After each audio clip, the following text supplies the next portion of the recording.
Alright, welcome back, Math 098. We just finished up adding, and we did one with subtraction. And that's all we're doing. We're continuing, and in case you missed it in the first video, you just need to make sure that you have the same denominator.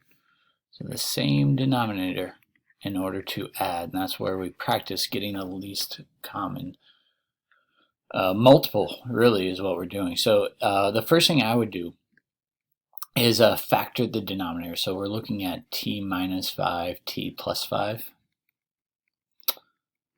That's a difference of squares. Whereas if you look at this one, we have t minus 5, t plus 2 to get t squared minus 3t plus 10. So what I would do is think about, okay, well the t minus 5 is shared between the two. So I'm just going to write that once. That's the least common multiple. Well, this one has a t plus 5 that the other one doesn't, so we have to write that down. And then this one has a t plus 2 that the other one doesn't. So the whole premise of these least common denominators is getting you to recognize, okay, well, what's missing from this denominator that it needs to have down here? And that's kind of what I'm getting at when I say the phrase missing, is we're missing a t plus 2. Well, if you're going to multiply the bottom by t plus 2, you also have to multiply the top by t plus 2. And I just like to FOIL at that point. It becomes t squared plus 2t. Same question, just with the other side. I'll use that color. Is I have the t minus 5. I have the t plus 2. What's missing? The t plus 5. So I need to multiply the top by t plus 5 as well. And what you'll also notice that I'm going to do is not only am I going to distribute a 3, but the negative 3 as well. So it's going to become minus 3t minus 15. Now, sometimes you can factor this. I believe this problem is not factorable. It just comes out to t squared minus 2 minus 3 is negative 1. You don't have to write the negative 1, but you have to write the minus t, minus 15. Because there's no factors of 15 that subtract to give you negative 1. 15 minus 1 is 14, and 5 minus 3 is 2, so that nothing else. And please, please, please don't waste your time and multiply this out. Just leave your answer like this. And this is the simplified version of any other answer. So this is good. We'll just leave it like that. And by the way, feel free to pause and try to work through these at your own pace, or just whatever you need. So again, I'm just starting with factoring the denominators. So 3x times x gives me 3x squared. 2 times 1 gives me this. I'm just thinking of, if I were to FOIL, the outside needs to be negative 6x, and then plus 1x would give me negative 5x. All right, so take a backseat to that, go over to this one and factor.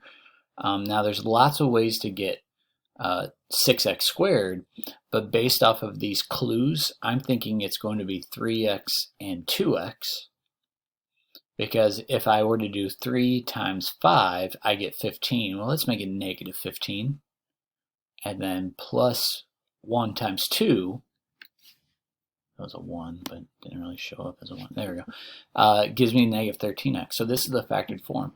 And the reason why this is helpful is because now you can see that the 3x plus 1 is shared between the two things. So that's part of your least common denominator. But then you also have to write down the x minus 2, and you have to write down the 2x minus 5.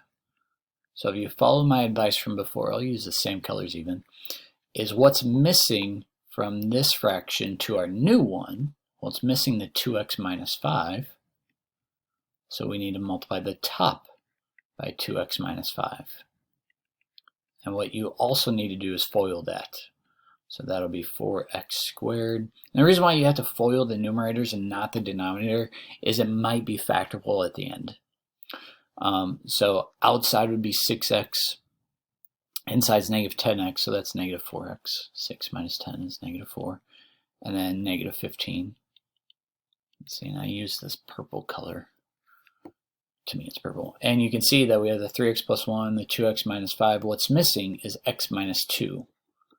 So I need to multiply the top by x minus 2 as well. So as I do that, and this time it's a plus, so I don't have to distribute that. Up here I had a minus, so we had to distribute that. We have an x squared. Negative 2x minus 6x is negative 8x, and negative 6 minus 2 is positive 12. So let's simplify the numerator to see if anything is factorable. It looks like we have 5x squared minus 12x.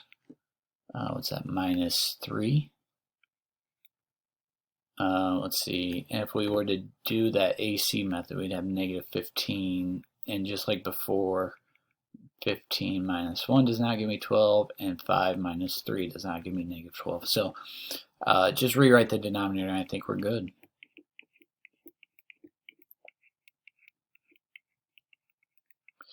It's not very often that the numerator ends up being factorable, but you have to do it just to check, just to make sure. Or if you do the problem wrong, then you might have to do extra work. And then we just threw in one more that seems like it's crazy, but it's really not. You can trust me on that one. And that's why I thought this would be a short video. So the x minus 2 is good. We can't factor that. X plus 1 is good. We can't factor that. And if you notice, the middle piece here is x minus 2, x plus 1. So there's pieces that are shared throughout. So your denominator can just be written as x minus 2, x plus 1. So as we go through the pieces, I'll even use the same colors. What's missing for this left fraction to get to this new fraction is it's missing an x plus 1. So you have to multiply the top by x plus 1. So it becomes 2x plus 2. Well, look at the middle piece. What's missing? The x minus 2 and the x plus 1. That's already taken, everything's there, so there's nothing to do with the numerator. Just leave it as plus 3x. And then this last one, furthest to the right, x plus 1, what's missing? It's missing the x minus 2 that you'd have to multiply to get to this new denominator. And again, with that minus, you have to distribute both the negative and the 1. So it becomes negative x plus 2. So when you simplify that numerator, something neat might happen. 2x plus 3x is 5x, minus 1x is 4x. 2 plus 2 is 4. Yep, I knew something neat would happen because, of course, if you look at that numerator, we do have a greatest common factor, 4. Factor out an x plus 1.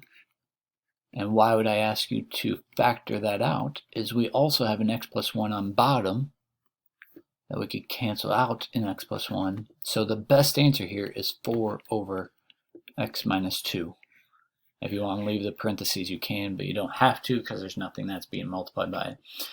And I've said in the previous videos, I haven't said it in quite a while, that a better teacher would also make their students write out that x can't be 2 or negative 1. But I don't. There's already enough for you to practice on your own. So I'm not going to worry too much about that. And I don't think the book makes a fuss over it. And then here's your assignment. There are a lot of problems, and it probably will take you a while. So hopefully you have enough time to get this done and do it correctly and understand it. Lots of things going to happen in here.